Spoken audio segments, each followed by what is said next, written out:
Sa gitna ng kaguluhan at kahirapan, may mga tao pa ring handang tumulong sa mga nangangailangan.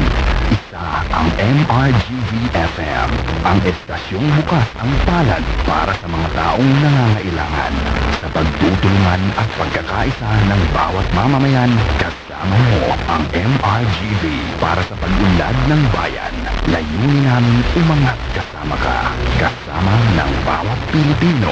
Kaya naman makiisa sa adhikain namin, ang estasyon na para sa bayan at kababayan. Kami po ay taos-pusong magbibigay serbisyo sa balita at kasiyahan. MRGV-FM, liwanag ng bawat Pilipino. Ang estasyong bukas, palad para sa lahat. Tinutulungan ang bawat mamamayan para sa pag-unlad ng ating bayan. Magbibigay serbisyo tunay na maasa sa balita